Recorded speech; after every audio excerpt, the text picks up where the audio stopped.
The latest edition of Roald Dahl's children's books have undergone hundreds of revisions, according to the Daily Telegraph. Among them, a line in Matilda referencing mothers and fathers in the 2001 version is now parents. In Charlie and the Chocolate Factory, the word fat and some other references to body weight were removed from print. The publisher says the revisions are an effort to ensure the books continue to be enjoyed by all today. But critics like renowned writer Salman Rushdie called the changes absurd censorship. Joining me now is Roy Gutterman. He is the director of Newhouse School's Tully Center for Free Speech at Syracuse University. Roy, put this act of sensitization, as it's being called, to the works of Roald Dahl, put it in the context of the current free speech discussions that are taking place both in the public and the private sphere.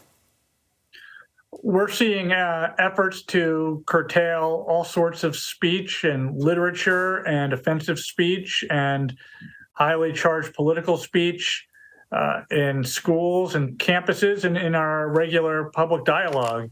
And this example with the Dahl books is just another extension. And there's nothing, the publisher didn't do anything illegal in this case, right? It's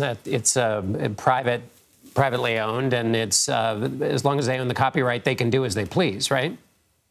Yeah, there's no government action here. There's no First Amendment or international human rights issue. But you would think that publishers who are generally at the forefront of free expression and free expression rights would be a little more cognizant of the message that this is sending to other authors and to readers. And what is that message?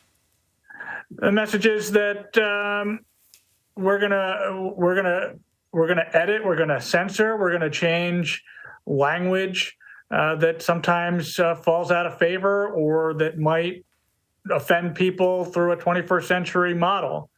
The language that's being edited out or censored out of these books is hardly overly offensive. It doesn't appear to be racist or otherwise hateful. It just doesn't meet with contemporary standards of how we address each other. And the language reflects when the book was written or the books were written, and you can't change the time. You can't change how these were written, and you can't change the perception of the author either. And in this case, is it your view that censorship in one place gives aid and comfort to people who want to censor things in other areas? Those of us in the free expression and the free expression rights community always fear that we're at the precipice of a slippery slope.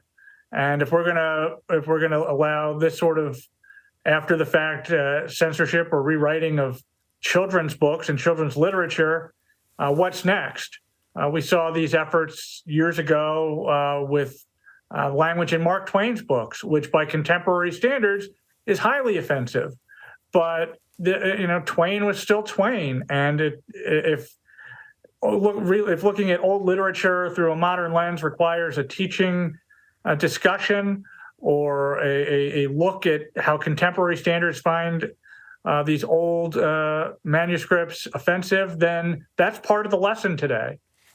Your point being that make the students wrestle with why the use of this particular language is offensive, why it's outdated, why norms have changed, make them wrestle with it rather than removing it and removing the tension that comes with actually learning something that's uncomfortable. Exactly. We have to wrestle with things we find offensive every day of the week, and I don't think elementary school or middle school children should be immune from that. It's part of the world we live in, and it's all a teaching lesson. It's an important teaching lesson. All right, Roy Gutterman, thank you so much for being with us. My pleasure, John.